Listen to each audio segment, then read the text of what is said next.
Hello friends, welcome to my lecture series. I am Prakash Vidja. Now the start of question number 2. Moment of force or torque. કે linear મોશનમાં આપણે શું કહીએ એને force કહીએ.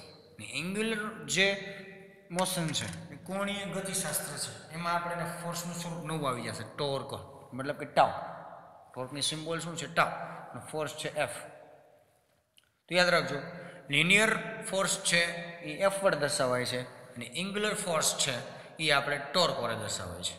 કે આપણે બારણું ખોલીએ છીએ તો અહીંયા આપણે એફ નથી લગાડતા, શું લગાડી છે ટોર્ક લગાડી છે. પછી બાઇક ચલાવતા હોય તો આપણે શું લગાડીએ છીએ ટોર્ક લગાડીએ છીએ.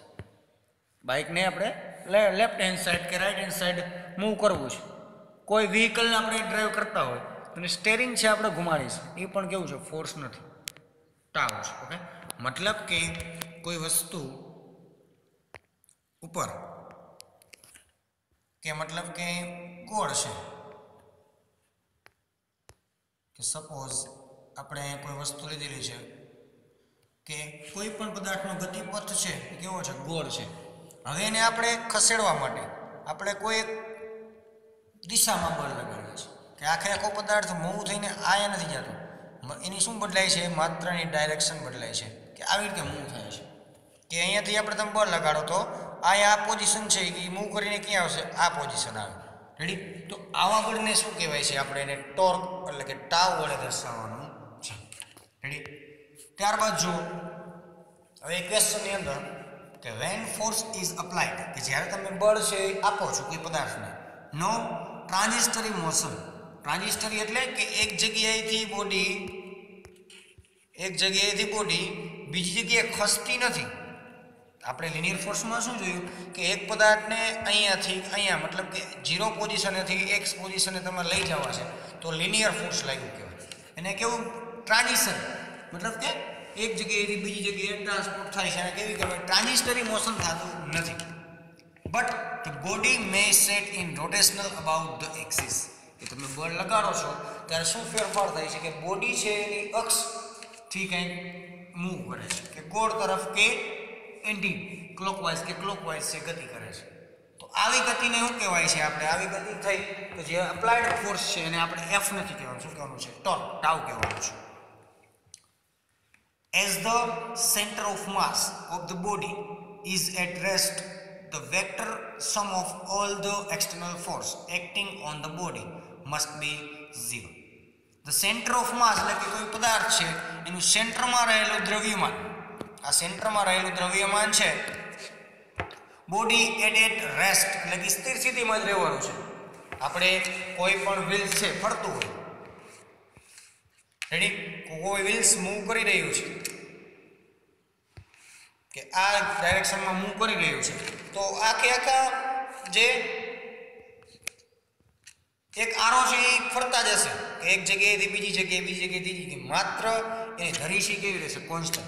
મતલબ કે વ્હીલની ધરી શું છે અહીંયા સેન્ટર ઓફ માસ આપણે કહી શકાય કે આખે આખા બોડીનું સેન્ટર ઓફ માસ છે એની ધરીમાં રહેલું છે. એ કેવો રહેશે હંમેશા સ્થિર સ્થિતિમાં જ રહેવાનો છે. તો vector sum of all the external force acting on the body કે જેટલા વેક્ટરો આપણે લાગેલા છે, વેક્ટર એટલે કે બળની દિશા, બધા એનો સરવાળો કેવો થશે 0 થશે. કઈ જગ્યાએ કે સેન્ટર ઓફ માસમાં. મતલબ કે જે આરા છે ફરતા જોઈએ બધા આરા તમે એની દિશા નક્કી કરો અને દિશાનો સરવાળો કરો તો કેવો થશે 0 થશે. કારણ કે બધી બાજુ કેવું બળ લાગે છે સરખી માત્રામાં બળ લાગતું હોય એટલે બધા બળનો સરવાળો કરો તો શું થશે 0 થશે.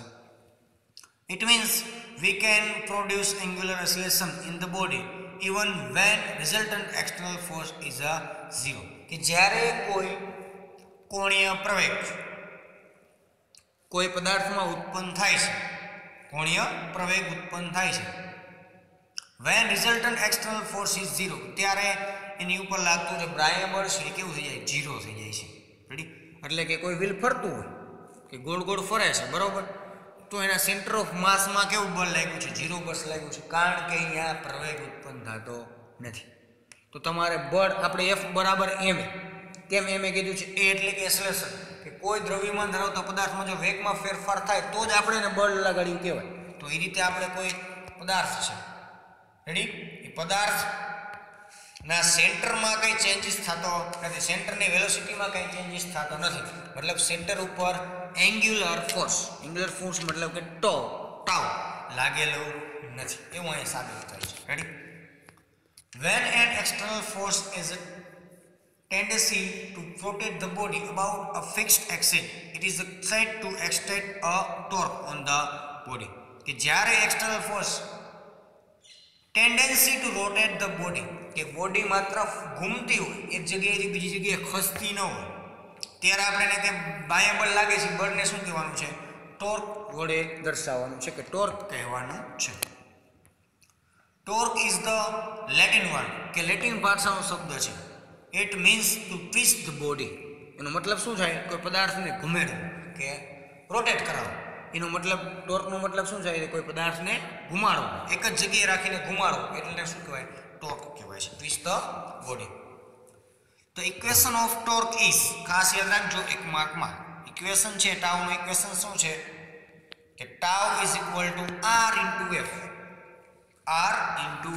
જે આપણે આગળના લેક્ચરમાં જોઈ ગયા હતા કે એંગ્યુલર ફોર્સ એન્ડ રોટેશનલ ફોર્સમાં સંબંધ ધરાવતું સૂત્ર આવ્યું છે tau is equal to R into F.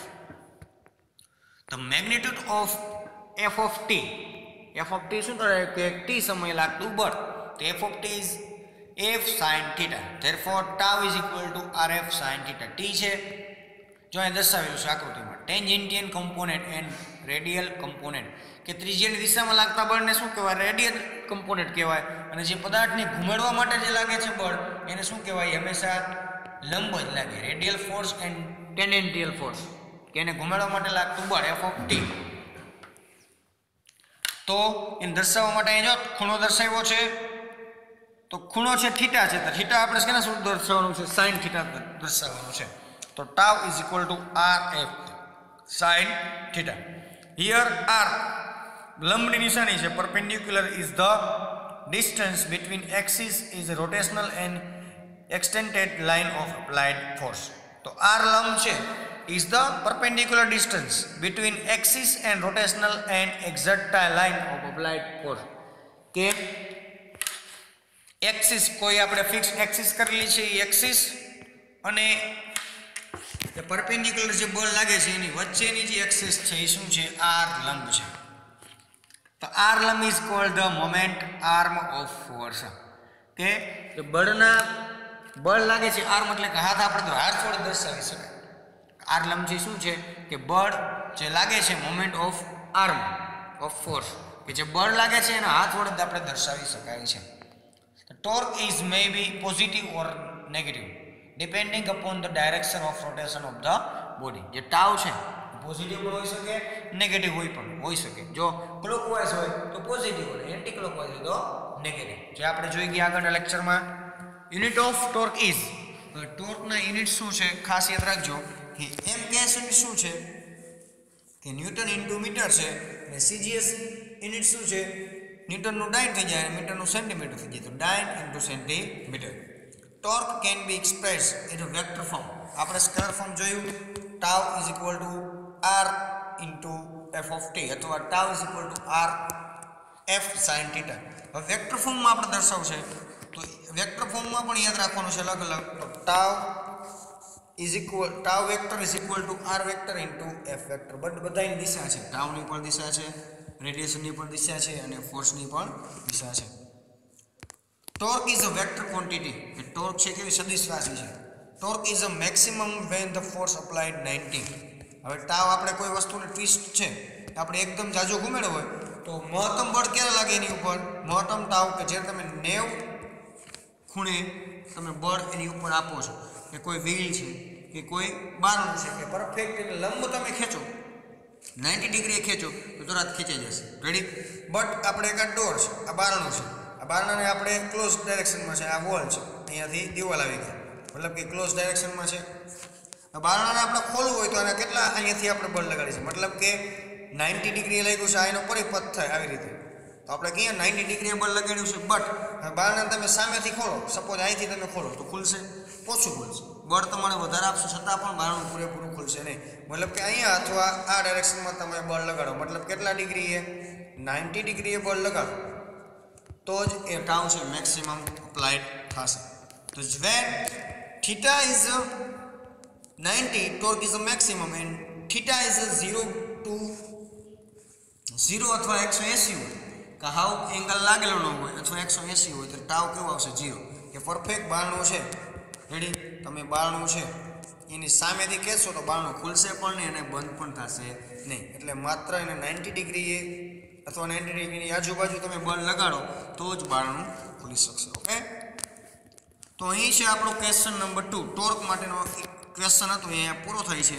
એના પછી આપણે જોશું એંગ્યુલર મોમેન્ટમ, કોણીય વેગમાન.